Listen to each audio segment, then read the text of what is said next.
नमस्कार, मैं हूं आपके साथ सोनिया चौहान। अपना उत्तर प्रदेश में आप सभी का स्वागत है। रुक करते हैं खबरों की ओर। गुजरात के बाद हमारे चैनल हेड ब्रजमोहन सिंह रघुवंशी बता दें कि हमारी टीम के साथ राजस्थान पहुंचे, जहां आगामी सरकार को लेकर उन्होंने लोगों से चर्चा की और इस दौरान लोगों ने क्या कुछ कहा वो भी आपको सुनाते हैं। तो मैं इस समय राजस्थान पहुंच चुका हूं। हम लोग गुजरात में लगातार कुछ शहरों में कवरेज करने के बाद से हम यहां पहुंच चुके हैं और आप देख सकते हैं कि मैं राजस्थान में जब एक रास्ता में रुका हूं, यहाँ भीलवाड़ा ये जगह है और आप देख सकते हैं जिला भीलवाड़ा है ये।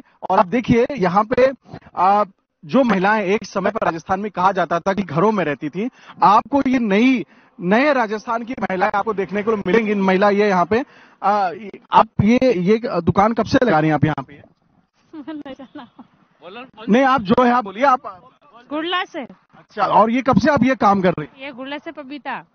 तो ये कितना बेच करके आप कमा लेती हैं? मतलब आपका घर चल जाता है इससे? 2000-3000। अच्छा, पहले घर में हम लोग देखते थे, क्योंकि हम लोग को लगता था कि राजस्थान में जो महिलाएं वो घर में रहती थी, बाहर नहीं निकलती थी। अब आप लोग यहाँ बाहर काम वाम करती है, आपके सब लोग ये जेंट्स लोग जितने आपके वो आप लोग को जाने देते हैं, काम करने देते हैं?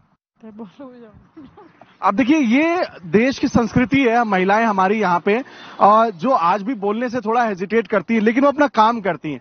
उनको बोलना, मीडिया में आने से ज्यादा उत्सुकता नहीं है, लेकिन अपने काम को ये भरपूर करती है। और यही महिला का स्वरूप होता है वो ये होता है। एक आपसे प्रश्न पूछेंगे, इस बार आपको क्या लग रहा है किसकी सरकार बनेगी इस बार? बीजेपी। क्यों बीजेपी क्यों बनेगी? मोदी जी की सरकार क्यों बनेगी? मोदी जी अच्छा काम करते हैं इसलिए। देखिए, बीजेपी की सरकार बनेगी, लेकिन मोदी जी का नाम लेने से पहले ये काफी शर्मा रहे हैं। हालांकि और भी लोग हैं, हम उनसे बातचीत करेंगे। यहाँ पे एक शख्स और है, उनसे भी हम बातचीत करेंगे खास तौर से। क्या शुभ नाम है सर आपका? रामचंद्र खटी।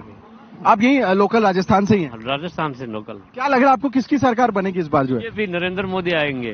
क्यों नरेंद्र मोदी जी क्यों आएंगे? मोदी अच्छा काम कर रहे हैं इसलिए नरेंद्र मोदी जी आएंगे ना। और कांग्रेस ने अच्छा काम नहीं किया? कांग्रेस ने अच्छा नहीं किया। अच्छा, मोदी जी की अगर मैं एक बात पूछूं आपसे, मोदी जी ने क्या अच्छा काम किया तो क्या बताएंगे? एक अच्छा काम क्या किया उन्होंने? मोदी जी जब गैस कनेक्शन नहीं था तो गैस कनेक्शन दिलाया। और मोदी जी अभी भी अच्छा कर रहे हैं, सबके लिए अच्छा ही सोच रहे हैं। नरेगा चल रही है तो भी मोदी जी चला रहे हैं, वो बैंक से पैसा मिल रहा है, इसलिए नरेंद्र मोदी जी को ही चाहते हैं सब लोग। मैं अपने और भी जो लोग, मैं चाहता हूं एक बार यहाँ पे आए, कृपया यहाँ पे सामने वो यहाँ पे पहुंचे हैं, क्योंकि हम यहाँ पे इकट्ठे सबको एक साथ ले सकते हैं। हम चाहते हैं कुछ लोग जो यहाँ पे हैं, आप कृपया आए। ये भी हमारे साथ एक सज्जन है, मौजूद है यहाँ पे।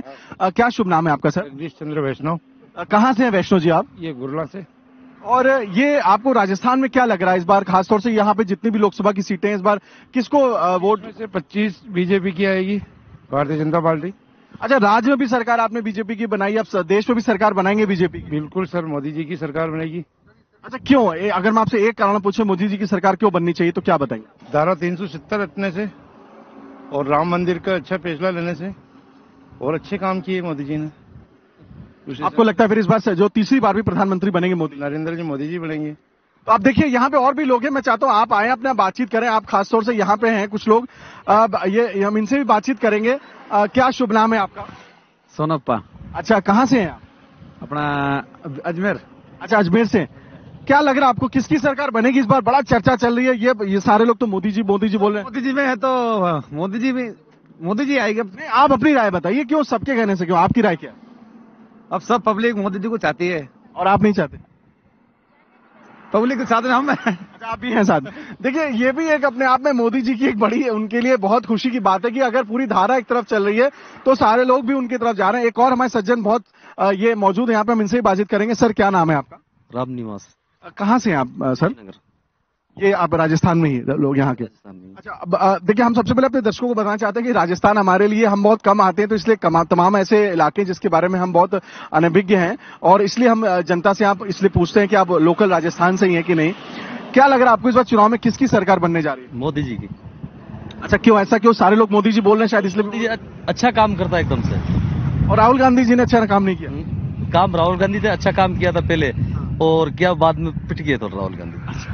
तो देखिए, लोगों की अपनी राय है, ये जनता है, हालांकि ये अपनी तरफ से हर बात को करती है। और हमारे साथ सज्जन, ये हम इनसे बातचीत कर चुके हैं, ये एक ही लोग हैं, हालांकि इनकी विचारधारा, मतलब आपकी विचारधारा क्या, किसकी सरकार बनेगी इस बार? मोदी जी की बनेगी। मोदी जी? हाँ, मोदी जी। क्यों आनी चाहिए मोदी जी की सरकार? अच्छा काम कर रहा है, बढ़िया काम कर रहा है। अच्छा काम कर रहे हैं। अच्छे काम कर रहे हैं। देखिए, लोगों में एक विश्वास भी है। देखिए, अपने सरकार के प्रति लोगों की यही विचारधारा, ये विश्वास होना चाहिए कि आखिरकार वो किसको वोट देने जा रहे हैं, और अगर जिसको वो वोट देंगे तो वो इसलिए वोट दे रहे हैं क्योंकि वो अच्छा काम कर रहे हैं। और यहां की भी जनता से जो हमने बातचीत की वो यही बात कर रही है कि इस बार मोदी जी की सरकार बननी चाहिए, और उसके लिए उन्होंने तर्क ये दिया कि वो बहुत अच्छा काम कर रहे हैं। हम राजस्थान के तमाम हिस्सों में हम आपको लेकर जाएंगे, और जैसे हमने आपसे वायदा किया था कि सच से आपको रूबरू कराएंगे और आम जनता से सीधे। और मैंने आपसे बताया, जैसे मैं हमेशा जिक्र करता हूं, हम स्टूडियो में बैठ करके या एक स्पेशल प्रोग्राम करके हम अपने प्लांटेड लोगों को अपने मीडिया हाउसेस की तरह नहीं लाते। हम ऐसी महिलाओं को आपके समक्ष लेने आते हैं जिनको शायद कैमरा फेस करने में शर्म आती है, लेकिन अपनी विचारधारा से इन्होंने आपको रूबरू कराया। यही हमारी ईमानदारी है, यही सच्चाई है जो हम आपके समक्ष रखना चाहते हैं। वीडियो जर्नलिस्ट रमेश जोशी के साथ, आशुतोष के साथ, मैं बृजमोहन सिंह रघुवंशी, भीलवाड़ा, राजस्थान से।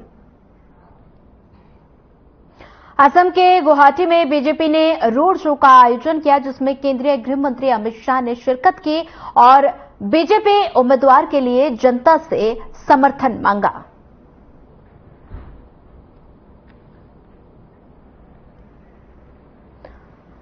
गृह मंत्री अमित शाह ने बता दें कि असम में रोड शो किया, और आप देख सकते हैं तस्वीरों में बीजेपी उम्मीदवार के लिए उन्होंने वोट मांगा। साथ ही लोगों से अपने मत का प्रयोग करने का भी अपील की गई। और साथ ही असम की ये तस्वीरें हैं जहां पर बीजेपी उम्मीदवार के लिए गृह मंत्री अमित शाह ने वोट की लोगों से अपील की है।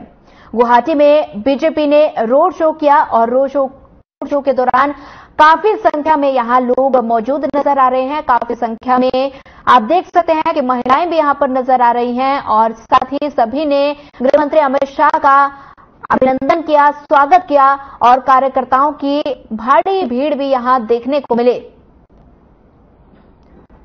और साथ ही गृह मंत्री अमित शाह ने बीजेपी उम्मीदवार के लिए वोट की अपील की, और साथ ही सभी लोगों को अपने मत का प्रयोग करने की भी अपील की।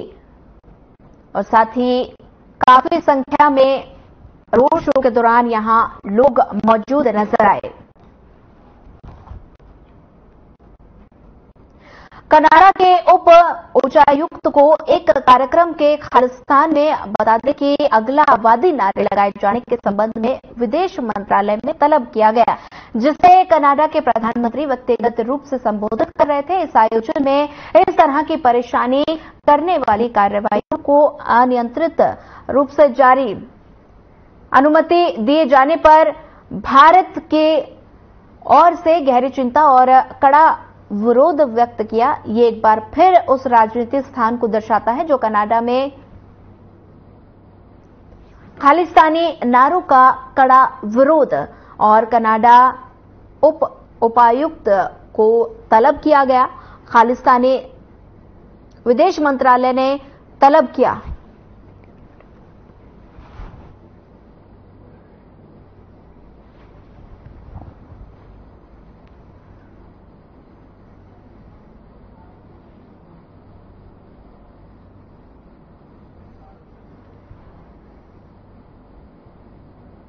विदेश मंत्री एस जयशंकर ने प्रथम आसियान फ्यूचर फोरम में संबोधित किया, और आगे उन्होंने क्या कुछ कहा, आइए आपको सुनाते हैं।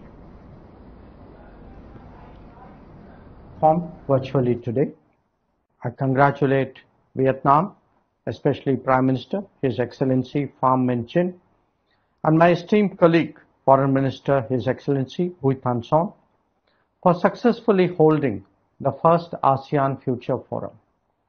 I thank them for inviting me to this body. India and ASEAN are neighbors, sharing millennia-old cultural and civilizational linkages. The ASEAN-India relationship, which has now entered its 4th decade and has matured into a comprehensive strategic partnership, is based on shared values and common aspirations.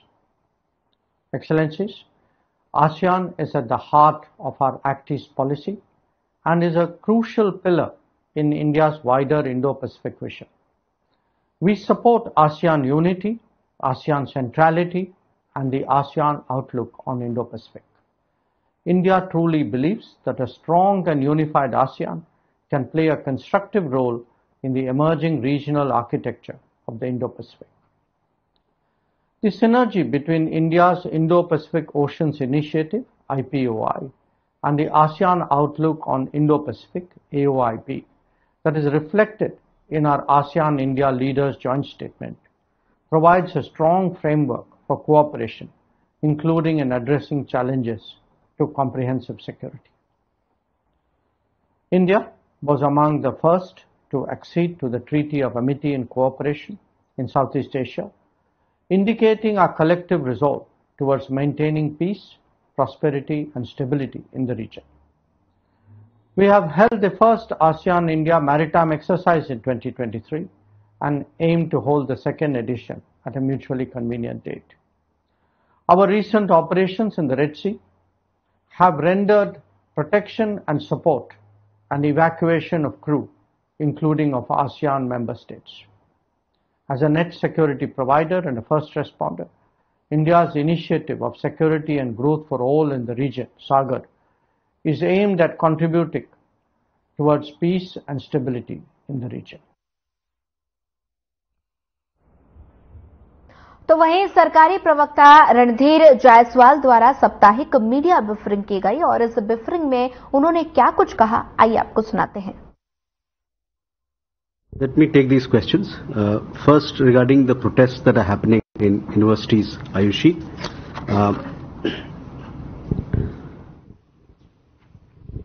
We've seen reports or several reports on it and have been following related events.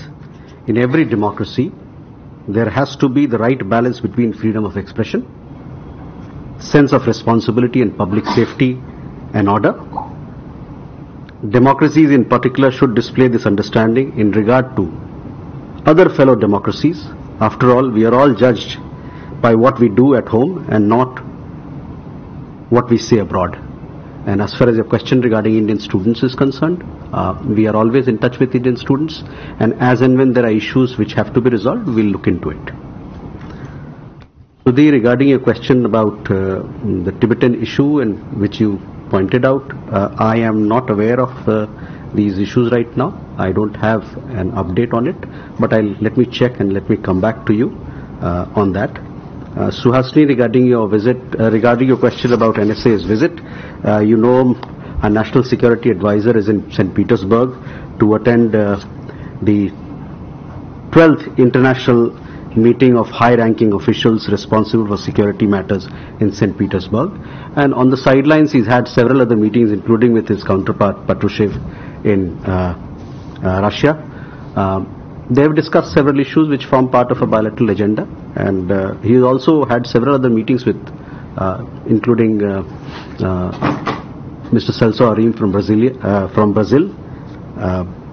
As far as your question regarding Indian nationals is concerned, let me tell you, we are very actively pursuing these matters at various levels, including with the Ministry of Foreign Affairs of the Russian Federation, Ministry of Defense, and several other organizations there.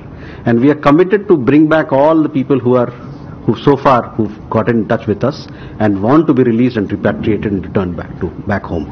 10 such individuals have come back to India. They have been released and they have returned home. We have been assured by the Russian side that the other Indians who are there, they'll also be released and they'll return home. We are working out those details, and you will have more update on that later. Also, we had a story in your newspaper today on that particular issue. Also, the one single gentleman that you raised, that you had highlighted, on that particular issue also we are working. We are in touch with Russian authorities, and we remain committed to bring him back to India as well.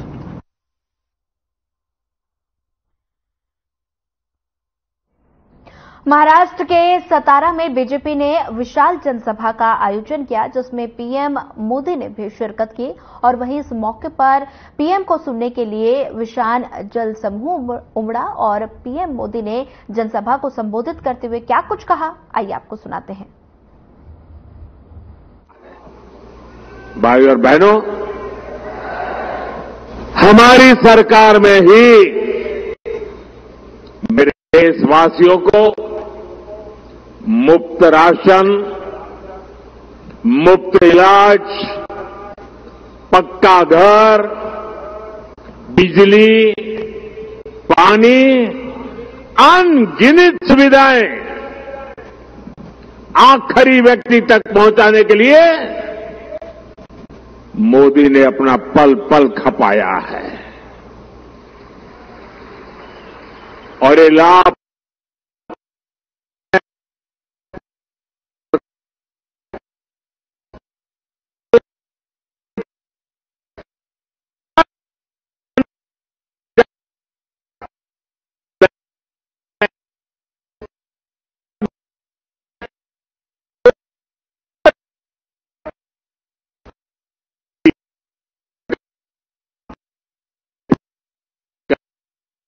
साथियों, हमारी सरकार ने ही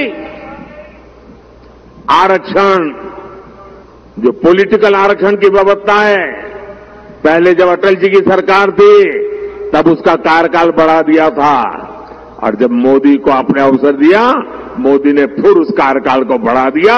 ये हमारा commitment है। हमने OBC commission को संवैधानिक दर्जा दिया, लेकिन कांग्रेस के इरादे क्या है, ये हमने कर्नाटका में देखा है। क्या कर रहे हैं छत्रपति शिवाजी महाराज की धरती से मैं आपको जगाने आया हूं भाइयों। ये क्या खेल कर रहे, जरा चौंक जाएंगे आप सुन करके। भारत का संविधान धर्म के आधार पर आरक्षण की मनाही करता है।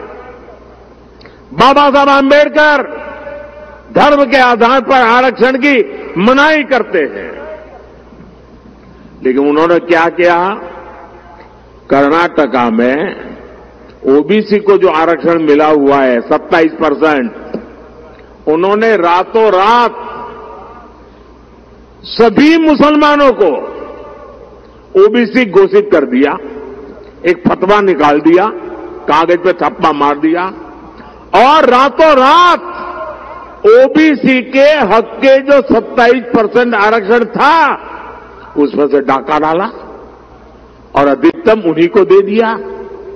अब कांग्रेस संविधान बदलकर यही फॉर्मूला पूरे देश में लागू करना चाहती है,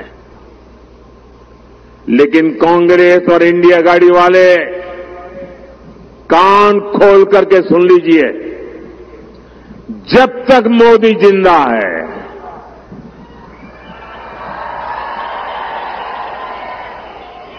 जब तक जनता जनार्दन का मुझ पर आशीर्वाद है, धर्म के नाम पर आरक्षण लाने की आपकी कोशिश, संविधान को बदलने की आपकी कोशिश, मेरे जिंदा रहते आप नहीं कर पाओगे, लिख के रखना।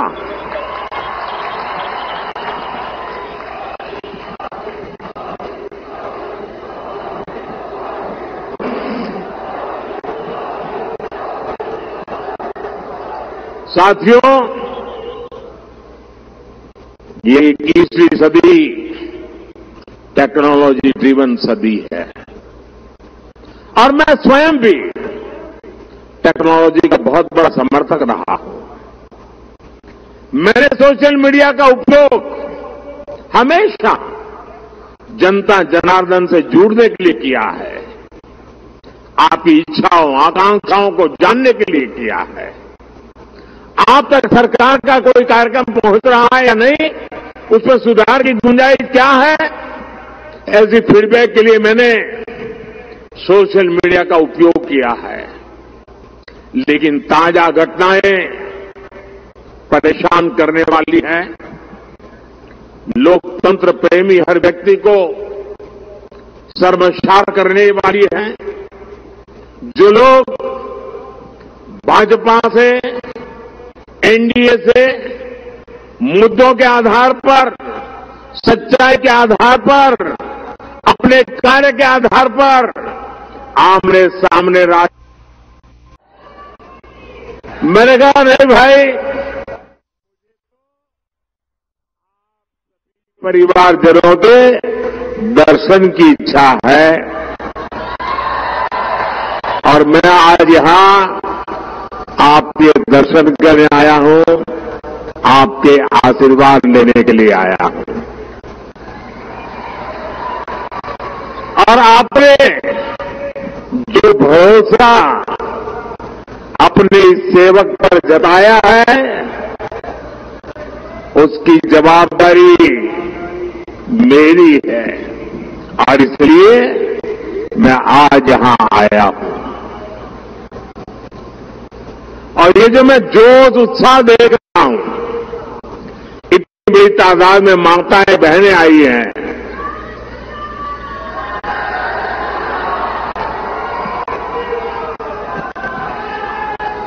यहां से संदेश साफ साफ है और इस जोश उत्साह उमंग ये साफ मतलब है फिर एक बार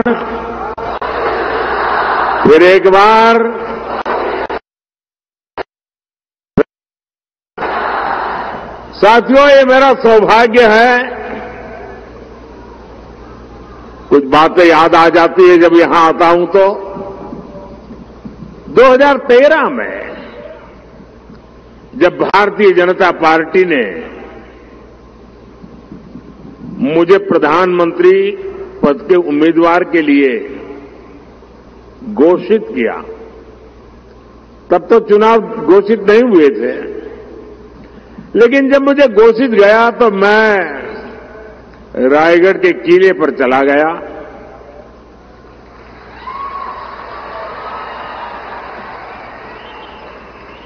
और कोई भी काम शुरू करने से पहले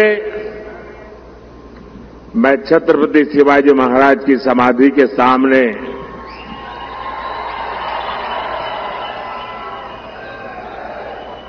ध्यानस्थ होकर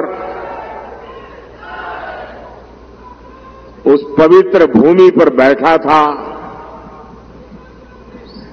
और उस समय छत्रपति शिवाजी महाराज की समाधि स्थल से मुझे जो प्रेरणा मिली, जो ऊर्जा मिली, उस पवित्र माटी ने मुझे जो आशीर्वाद दिए, उसी की बदौलत मैं पिछले 10 साल उन्हीं आदर्शों विचारों को जीने का प्रयास करता हूं आपके लिए।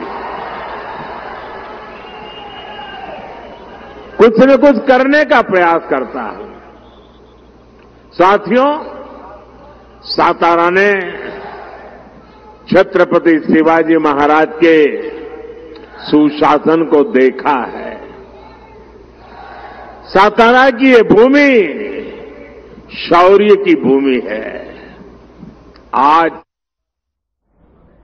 फिलहाल इस बुलेटिन में इतना ही। ज्यादा खबरों के लिए बने रहिए हमारे साथ। नमस्कार।